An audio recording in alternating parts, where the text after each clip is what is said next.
அஸ்ஸலாமு அலைக்கும்மா. எல்லோரும் எப்படி இருக்கீங்க? நல்லா இருக்கீங்களா? இன்றைக்கி மீனானோம். கலப்பு மீன் இதெல்லாம் நவர மீன், செங்கால மீன், பாறை மீன், பெரிய கலப்பு மீன். மீன் பாருங்கள், கழுவி சுத்தம் பண்ணி வச்சுருக்கேன். இதில் எல்லா வகையான மீனும் இருக்குது. உடனே வாங்கி ஃப்ரெஷ்ஷாக ஆனங்காச்சுன்னா ஆனால் ரொம்ப நல்லாயிருக்கும். என்னென்ன பொருள் தேவைன்னு பார்ப்போம். புளி, கொஞ்சம் வெங்காயம், பச்சை மிளகா உரித்து வச்சுருக்கேன். 3 பீஸ் மாங்காய் இருக்குது. தக்காளி, கருவேப்பிலை, வீட்டில் இருக்கக்கூடிய அஞ்சரைப்பட்டி மசாலா ஜாமான். வாங்க எப்படி காய்ச்சறதுன்னு பார்ப்போமா. தக்காளியை ஃபஸ்ட்டு மிக்சியில் போட்டு நல்லா அரைச்சிக்கிறேன். புளியை தண்ணி ஊற்றி ஊற வச்சுப்போம். பாருங்கள், தக்காளி அரைச்சிட்டேன். இதுக்கப்புறம் ஒரு முடி தேங்காய் கீறி அது மாதிரி மிக்சியில் போட்டு நல்லா பேஸ்ட்டாக அரைச்சிக்கிட்டு, புளியை கரைச்சி தக்காளி அரைச்சதில் போட்டு தேங்காய் ஒரு 2 ஸ்பூன், பாருங்கள் பார்த்தாலே தெரியும். புளியை கரைச்சி பச்சை மிளகா, தக்காளி, தேங்காய் 3ஐயும் போட்டுட்டேன். 2 ஸ்பூன் தேங்காய் போட்டுக்கோங்க, ஒரு முடி போட வேண்டாம். கொஞ்சமாக ஜீரகத்தூள் 1 ஸ்பூன் அளவுன்னு வச்சிங்க. அப்புறம் மல்லித்தூள் இது 2 ஸ்பூன் அளவு. மிளகாத்தூள் காரத்துக்கேற்ப. அப்புறம் மஞ்சத்தூள், தேவையான அளவு உப்பு போட்டு இதை நல்லா கையால் கரைச்சி விட்டுக்குங்க.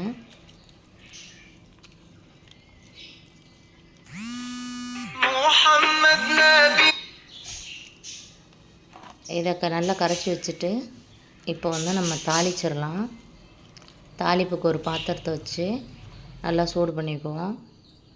பாத்திரம் சூடானோன்னா ஒரு 3 ஸ்பூன் எண்ணெய், தாளிப்புக்கு கருவிடும்.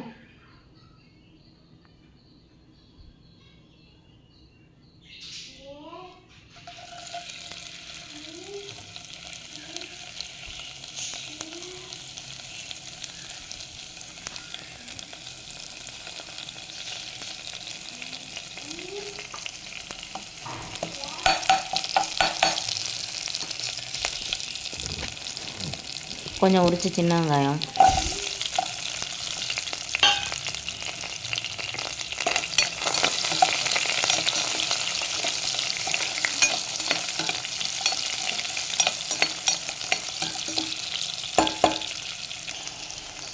மிளகாத்தூள்,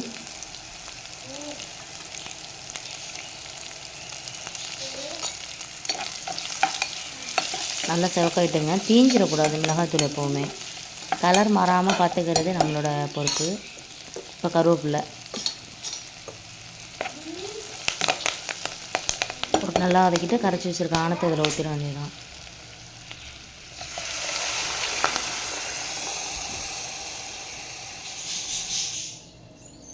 மாங்காய், அப்புறம் நம்ம கழுவி வச்சுருக்க மீன்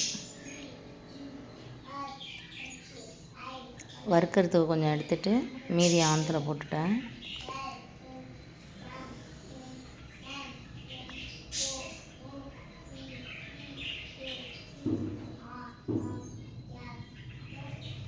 நல்லா இந்த மீன்லாம் அந்த ஆணத்தில் மூழ்கிற அளவுக்கு கரண்டியால் ப்ரெஸ் பண்ணி விடணும். இது பொரிக்கிறதுக்காக உள்ள மீன்.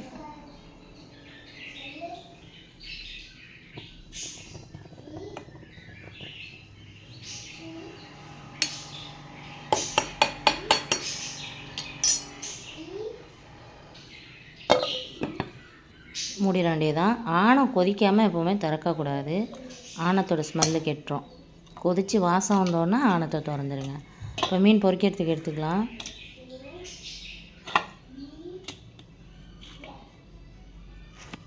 சின்ன சின்ன மீன் தான், நான் முள் இருக்காது, முள் இருக்கும் ஆனால் டேஸ்ட்டாக இருக்கும். மிளகாத்தூள், கொஞ்சமாக மஞ்சத்தூள், கொஞ்சமாக ஜீரகத்தூள், சும்மா லைட்டாக.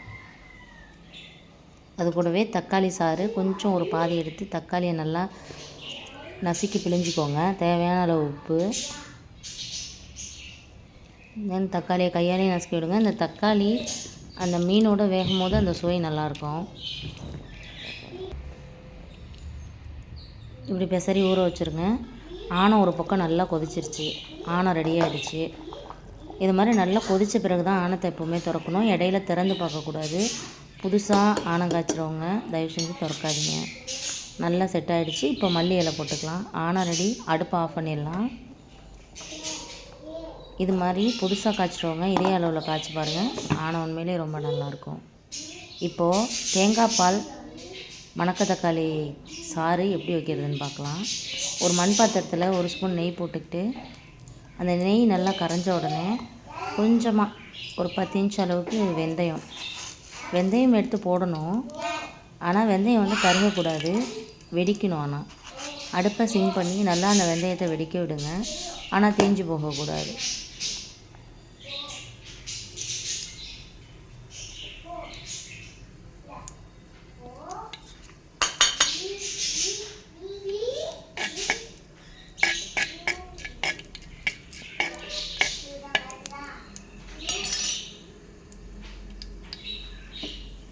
நல்லா செவந்து வெடித்து வருது. இப்போ அதில் வெங்காயம் கொஞ்சம் சின்ன சின்னதாக கட் பண்ணி வச்சுருக்கேன். இந்த வெந்தயம் நல்லா வெடித்த பிறகு அந்த வெங்காயத்தை போட்டுடலாம். அதில் வெங்காயத்தை போட்டு நல்லா வதக்கிட்டு ஒன்று அரிசி கழுவுன தண்ணி, இல்லைன்னா தேங்காயோடைய 2வது பால். நல்லா ஒரு மூடி பால் பிழிஞ்சு குழம்பா எடுத்து வச்சுட்டேன். ஃபஸ்ட்டு 2வது பாலை இதில் ஊற்றிக்கலாம்.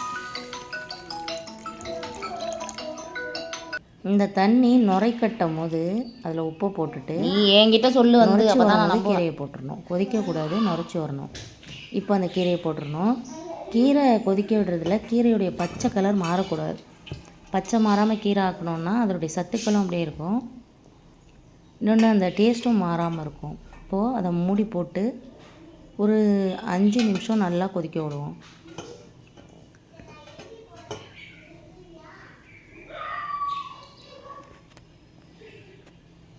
இப்போ மூடியாச்சு. பாருங்கள், 5 நிமிஷம் கழித்து இப்போ ஓப்பன் பண்ணுவோம்.